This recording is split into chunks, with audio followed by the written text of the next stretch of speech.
다 함께 찬양 부르겠습니다. 64장 주의 음성을 내가 들으니 찬양입니다. 64장입니다.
주님의 뜻을 이루소서. 65장입니다.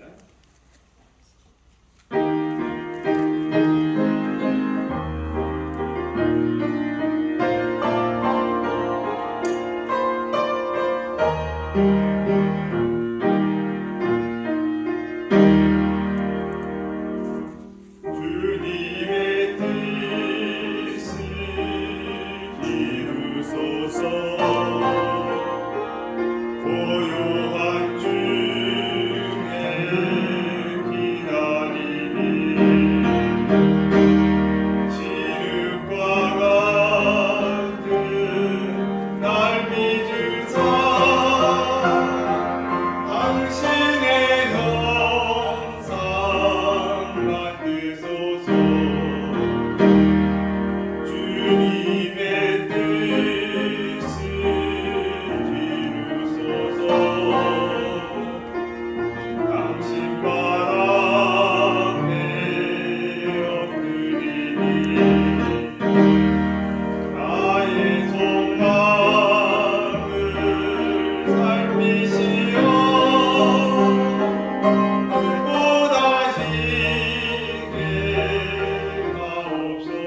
예수 귀한 이름이 내 사랑 되시고 이대로 누가 영원히 내 영광 되소서. 김영옥 집사님 하시고 말씀드리겠습니다.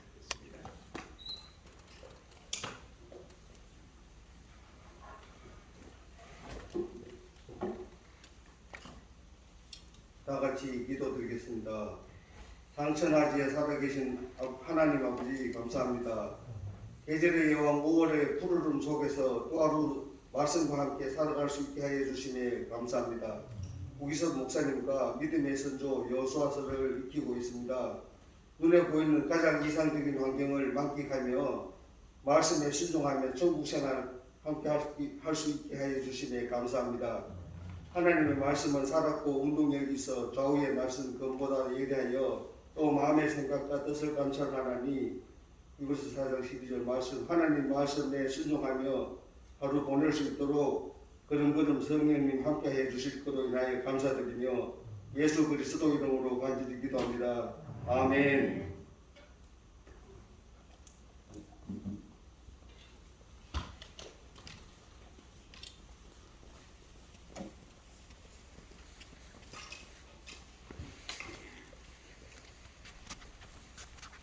안녕히 주무셨습니까?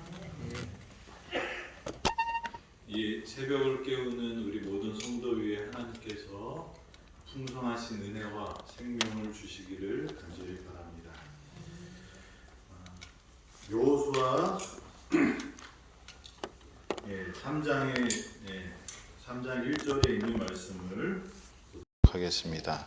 여호수아 3장 1절입니다.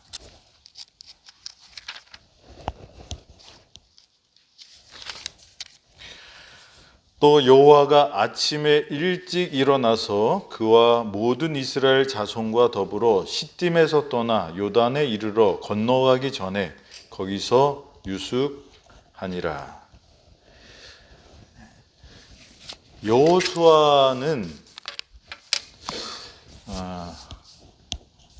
새벽에 일어나는 사람이었습니다.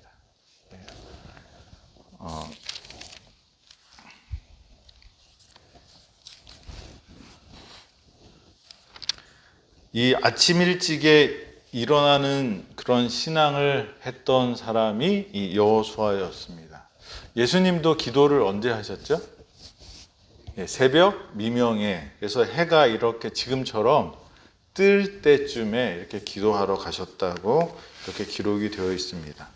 그래서 새벽 기도를 그러면 새벽에 하나님을 만나지 못하면 하나님을 못 만날까요? 그건 아니죠.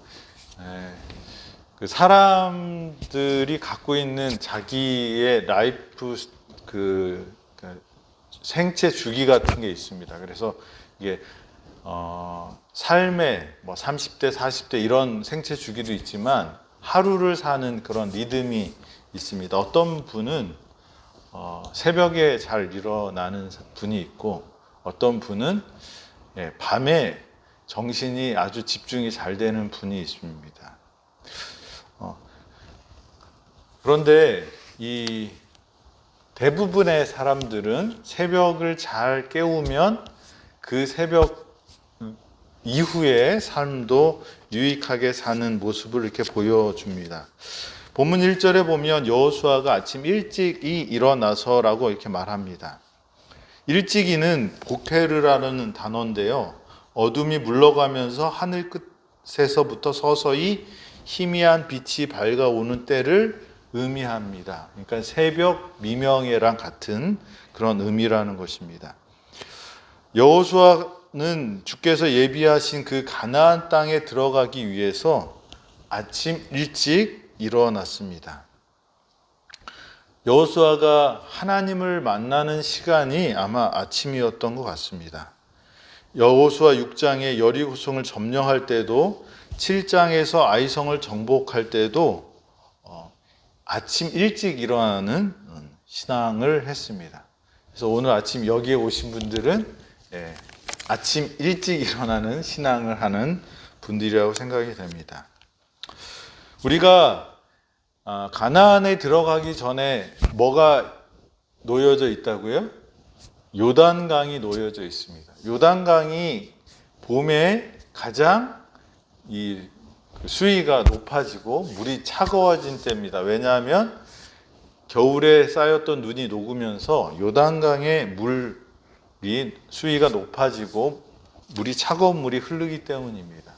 그래서 그 강을 건너가야지 가나안에 들어가는데 하나님께서는 그 강을 건너라고 이렇게 말씀을 하십니다.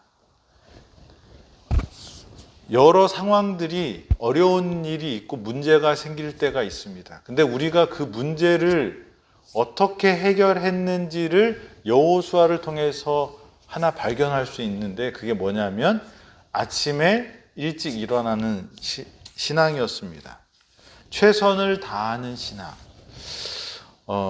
하나님께서는 여호수아에게 이스라엘 백성을 이끌고 이제 광야를 버리고 어디로 가라고요? 가나안으로 들어가라고 이렇게 말씀을 하십니다. 그러면서 강하고 담대하라고 말씀하셨고 내가 발바닥으로 밟는 곳을 다 너희에게 주겠다고 약속하셨습니다.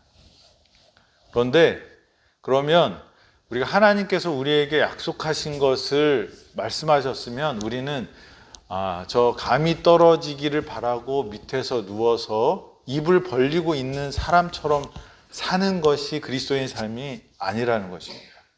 하나님께서 가나안으로 가라고 그랬을 때 여호수아에게 주어진 모든 것들을 어떻게 해요? 활용했다는 것입니다. 믿음은 그냥 아무것도 안 하는 것이 믿음이 아니에요.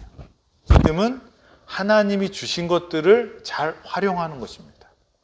왜 하나님은 사도 바울을 부르셨을까요? 베드로도 있었고 또 요한도 있었고 12 제자가 있었지만 또 특별히 누구를 부르셨어요? 사도 바울을 부르셨어요. 신약 성경의 대부분을 누가 씁니까? 사도 바울이 씁니다. 그래서 사도 바울은 이 예수님의 살아서 예수님을 만나고 예수님께 가르침을 받지 않았던 사람 중에 유일하게 사도라고 자기가 스스로 이야기하고 사람들이 인정을 합니다. 예수님을 만난 사람이 사도예요. 근데 예수님을 살아있을 때는 한 번도 안 봤고 그리고 예수님이 돌아가신 다음에도 예수님을 핍박하던 사람이 어떻게 사도라고 말할 수 있냐라고 사람들이 공격했더니 뭐라고 말합니까? 다메삭으로 가는 그 길에서 누구의 부르심을 들었어요? 예수님의 음성을 듣고 예수님을 봤습니다. 그래서 그는 당당하게 사도라고 말하고 있습니다. 그런데 다른 사도들과는 다르게, 다른 제자들과는 다르게 사도 바울을 특별히 부르신 이유는 사도 바울이 갖고 있는 그의 달란트를 하나님께서 쓰시기를 원하셨다는 것입니다. 그래서 하나님은 못하는 것이 없지만 우리의 개성을 죽이시면서 우리가 로봇처럼 사는 것을 원하시지 않고요. 우리에게 꿈을 주시고 비전을 주셨으면 그 꿈을 이룰 수 있는 나만의 방식으로 하나님께 나가기를 원하는 것입니다. 사도 바울은 사도 바울의 방식으로 갔어요. 그래서 사도 바울은 뭐라고 그래요? 나는 이방인들을 위하여 부름을 받았다고 말합니다. 우리 여기 모든 계심은 하나님의 부르심을 받은 사람들이에요. 부르심을 받았는데 그 부르심이 똑같은 로봇을 만드는 부르심이 아니에요. 하나님은 그 각자의 개성을 어떻게 해요? 인정하십니다. 그리고 그 나름대로의 헌신을 원하시는 거예요. 강제하시거나 틀을 짜놓으신 게 아니라는 것입니다. 어떤 분은 사람 대접하는 걸 좋아하시는 분이 있어요. 자기 집에 드리고 음식을 나누는 것. 어떤 사람은 그걸 못해요. 그런데 그 못하는 사람을 향해서 아이 저 사람은 말이야 정이 없어 이렇게 하면 안 되는 거예요. 각자 갖고 있는 달란트로 하나님께 나가는 것입니다. 이 여호수아는 하나님께서 모세를 재우시고 이 여호수아를 부르셨을 때 이 여호수아는 자신의 최선을 다하여 하나님의 뜻을 이루고자 합니다. 쓸데없는 걱정이 아니라 하나님의 뜻을 이루기 위한 뭐예요? 생각입니다. 계획입니다. 그래서 이 여호수아는 하나님의 약속을 믿고 그 믿기 때문에 그 다음에 자기가 할 수 있는 것들을 내던진 게 아니라 그것을 붙잡고 어떻게 하나님의 뜻을 내 삶 속에서 실현할까를 고민하고 그 일을 계획하는 사람이었습니다. 그래서 최선을 모색하는 여호수아, 하나님의 하실 일을 우리가 믿는다고 해도 우리를 통해서 하나님이 일하신다는 사실을 잊지 않고 우리가 해야 될 일이 있다는 것을 기억하시는 저와 여러분이 되기를 바랍니다. 롱펠로우라는 시인이 이렇게 이야기했답니다. 위대한 사람들이 도달했던 성공은 순간의 비행으로 이루어지지 않았다. 그들은 동료가 잠자는 동안 밤새껏 땀을 흘리며 위로 올라갔다. 하나님의 약속을 받은 사람들은 그냥 넋놓고 하늘을 쳐다보면서 감히 입속으로 떨어지기를 바라는 그런 사람이 아니고요. 어떻게 해요? 자신이 갖고 있는 힘과 자신의 자산과 자신의 능력으로 그 일을 이루어지도록 하는 사람들입니다. 여호수아는 그 요단강을 건너기 위해서 하나님의 말씀을 붙잡고 새벽에 일어나서 자신의 삶을 최선을 다하는 신앙을 했다는 것입니다. 그 다음에 5절에 여호수아는 이렇게 말합니다. 여호수아가 또 백성에게 이르되 너희는 자신을 성결하게 하라. 여호와께서 내일 너희 가운데 기이한 일들을 행하시리라. 하나님의 능력을 경험하는 방법은 뭘까요? 여기 5절에 있는 말씀을 읽으면서 무슨 생각이 드셨나요? 우리가 하나님의 능력을 경험하기를 원합니다. 그것을 하나님의 능력을 받기를 원해요. 그런데 항상 뭐가 있어요? 조건이 있어요. 예, 밥그릇을 엎어놓고 거기에다 물을 아무리 부어도 그 밥그릇에 물은 찰 수 있어요? 없어요? 없어요. 물을 받아서 마시려면 어떻게 합니까? 엎어놓은 밥그릇을 똑바로 펴야 돼요. 그래서 물이 담길 수 있도록 해야 되는 것입니다. 성결이라는 것은 뭐예요? 자신을 비우는 것입니다. 하나님의 은혜가, 하나님의 능력이 우리 가운데 임하려면 우리가 어떻게 해야 돼요? 채워져 있는 것들을 버려야 돼요. 그 더러운 것들을 버리는 것이 뭐예요? 성결인 것입니다.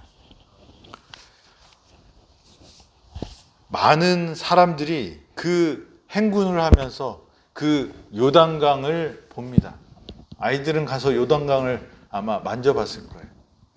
물이 무지무지 차합니다. 막 뼛속까지 시리게 찬 그 물을 보고 그 물이 넘실대면서 급하게 흘러가는 그 요단강을 보면서 어떻게 우리가 이 강을 건너갈까?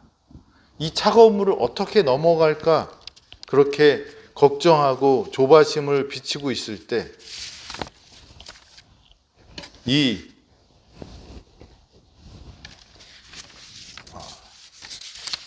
여호수아는 말합니다. 너희를 성결하게 하라. 요단강을 건너가려면 어떻게 해야 됐을까요? 열심히 하나님 건너가라고 그랬으니까 우리가 열심히 살아야 되지만 그 살아야 하는 방식이 하나님의 뜻을 먼저 구한 다음에 해야 되는 것입니다. 그래서 새벽에 일어나서 하나님의 음성을 듣고 하나님의 뜻대로 요단강으로 가기로 하고 이제 출발을 합니다. 그런데 그 앞에는 뭐가 있어요? 아직도 넘지 못할 차가운 요단강이, 그 높은 요단강이 가로막혀 있을 때 갑자기 배를 만들라고 하는 것도 아니고 다리를 만들라고 하는 것도 아니고 뭐라고 하십니까? 하나님께서는 여호수아에게 성결하게 하라 이렇게 말씀하십니다. 우리네 앞에 인생에 여러 장애물들이 있어요. 그 장애물을 우리 생각에는 넘으려면 어떻게 해야 돼요? 다리를 놔야 돼요. 우리 생각에는 큰 배를 만들어서 어떻게 해요? 그 배를 타고 건너가야 될 것처럼 보입니다. 그게 우리가 아는 방식이 그렇습니다. 그런데 하나님께서는 먼저 뭘 하라고 그래요? 내 마음을 비우라. 너를 하나님께 구별하라고 말씀하시는 것입니다. 우리 앞에 장애물이 있을 때 우리가 하나님께 먼저 내려놓으면, 그리고 우리가 하나님의 능력을 받을 준비를 하게 되면 하나님의 능력을 경험하는 사람들이 될 것입니다. 인간적인 전략이나 방법을 찾기 전에 하나님이 우리에게 무엇을 말씀하시는지를 들어야 합니다. 그것이 바로 마음을 비우는 것입니다. 나의 삶이 거룩한가를 생각하고 거룩하신 하나님이 함께 할 수 있는 우리의 성결이 필요한 것입니다. 거기에 초점을 맞출 때 하나님은 우리에게 약속하십니다. 내일 너희 가운데에서 기이한 일들을 행하시리라. 우리가 하나님과 함께 할 준비가 된다면 무슨 일이 일어나요? 하나님께서 기이한 일을 일으켜 주신다는 것입니다. 우리 에덴 병원에 있는 모든 환우들이 이 하나님의 기이한 능력을 경험하게 되기를 간절히 바랍니다. 그 기이한 일을 경험하기 전에 뭐가 필요하다고요? 성결이 필요하다는 것입니다. 내 마음을 비우고 하나님의 능력을 받을 수 있도록 내 삶을 구별하고 더러운 것들을 제해 버리는 것이 필요하다는 것입니다. 하나님과 통해야 되는데 더러운 것들이 가득 차면 아무리 은혜를 주어도 받을 수 없어요. 저와 여러분들이 성결한 사람이 되어서 하나님의 은혜와 축복의 통로가 되어서 기이한 일을 경험하는 저와 여러분이 되기를 간절히 바랍니다. 하나님의 마음에 합한 것이 바로 성결입니다. 하나님 마음과 하나로 포개지는 마음이 성결입니다. 그런데 두 마음을 가지고 있는 사람들이 많습니다. 그런 경우에는 장애물을 극복할 수 없습니다. 이런 사람은 무엇이든지 주께 얻기를 생각하지 말라. 두 마음을 품어 모든 일에 정함이 없는 자로다. 야고보서 1장 7절로 8절. 두 마음을 가지면 어떻게 된다고요? 주께 얻을 수 없다고 말씀하셔요.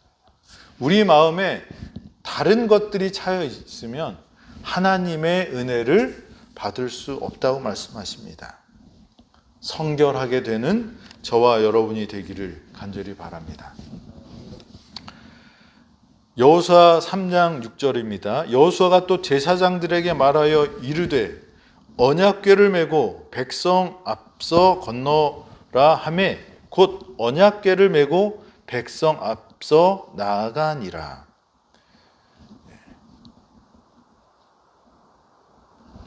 여호수아가 요단강을 건너는 방법, 하나님께서 주신 방법이 뭐예요?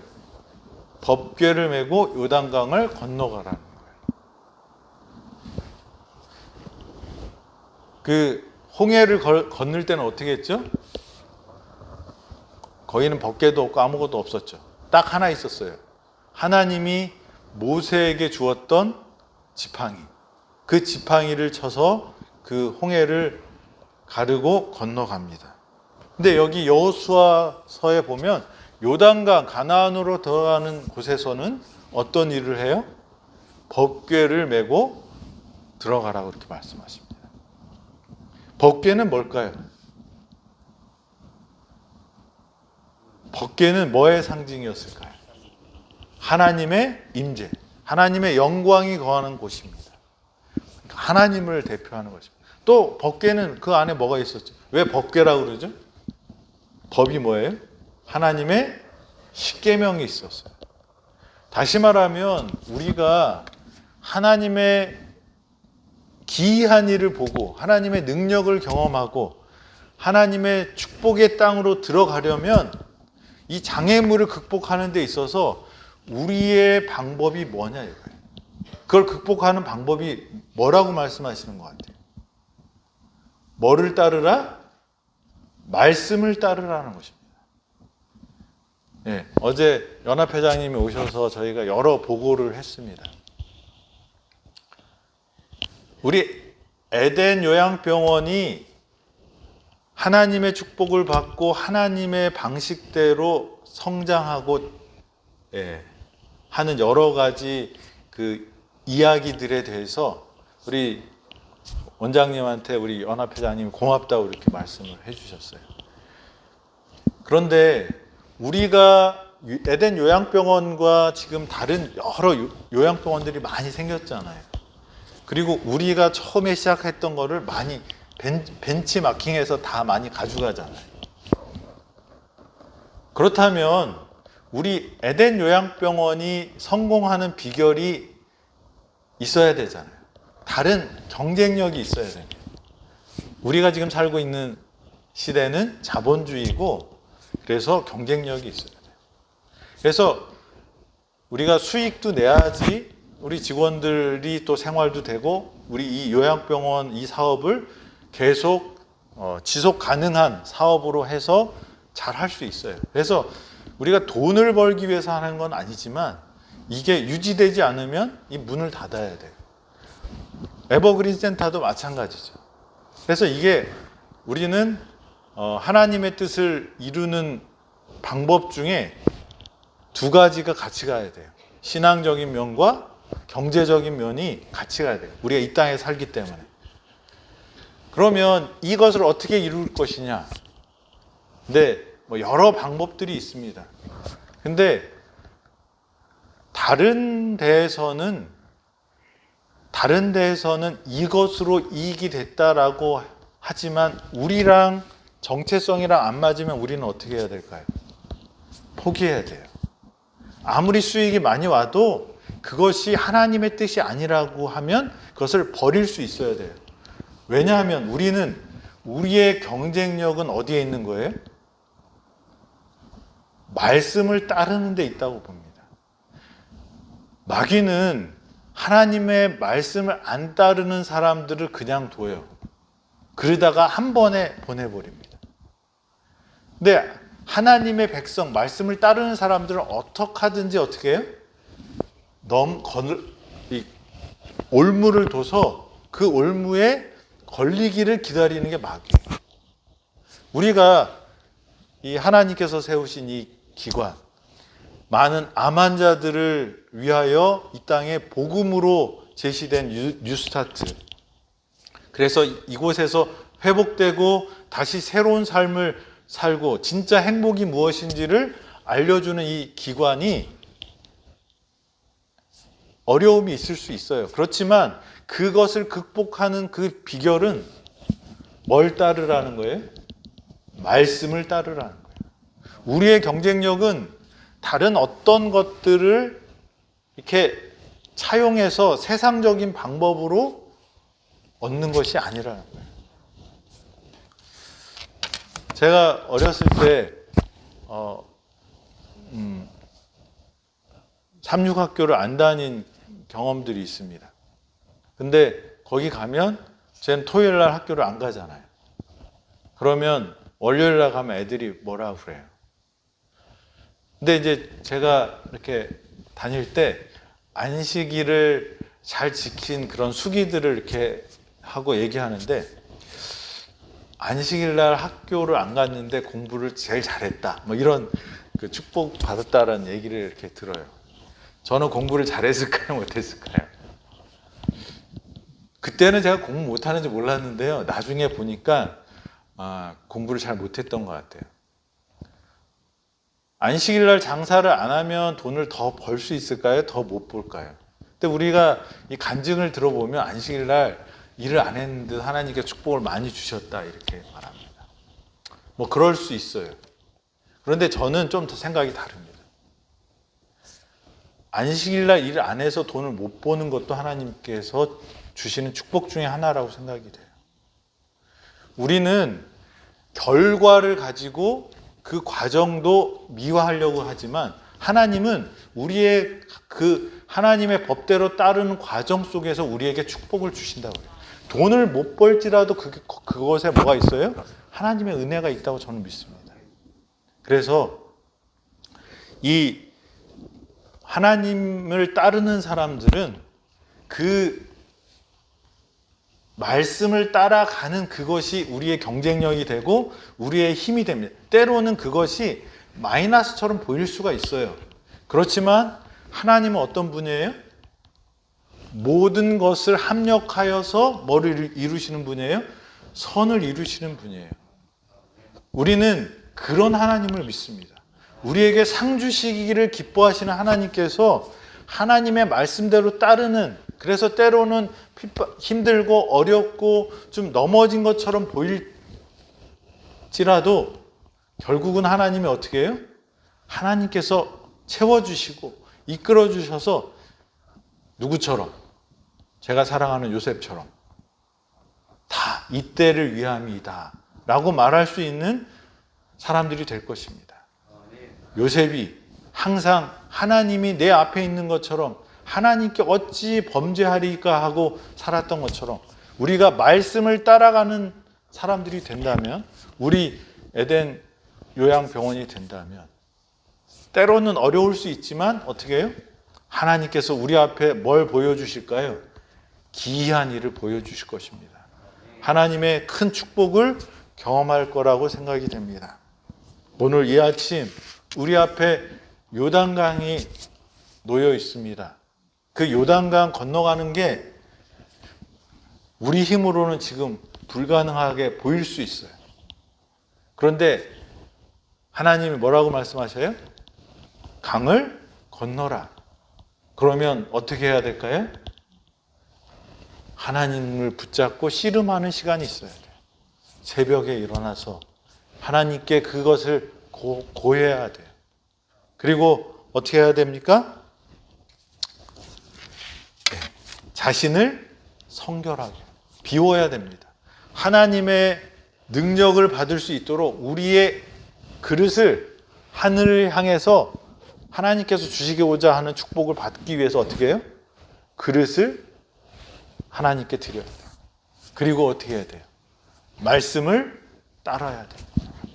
하나님께서 이 아침 우리 앞에 있는 요단강을 건너게 하시려고 하시고 계시다는 사실을 믿고 여호수아처럼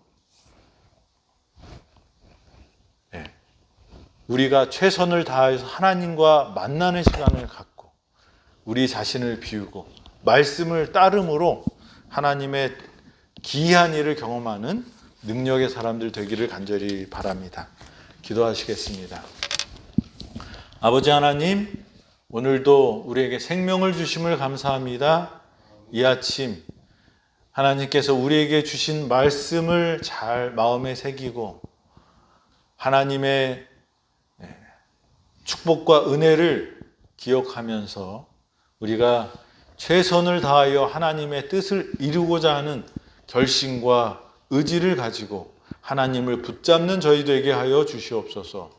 아버지 하나님, 하나님의 은혜를 경험하기 위해서는 우리가 성결해야 된다고 말씀하셨사오니 우리를 구별하고 마음을 비우고 하나님의 축복을 받을 준비를 하는 당신의 자녀들 되도록 인도하여 주시옵소서. 우리의 경쟁력, 우리의 힘은 말씀을 따르는 데서 온다는 사실을 저희 잊지 않게 하시고, 세상적인 방법의 유혹들을 물리치고 아버지, 말씀을 따르는, 그래서 당신의 축복과 능력을 경험하는 당신의 자녀들 되도록 인도하여 주시옵소서. 오늘도 주 안에서 승리하는 우리 되게 하여 주시옵기를 바라오며 예수님의 이름으로 기도드립니다. 아멘.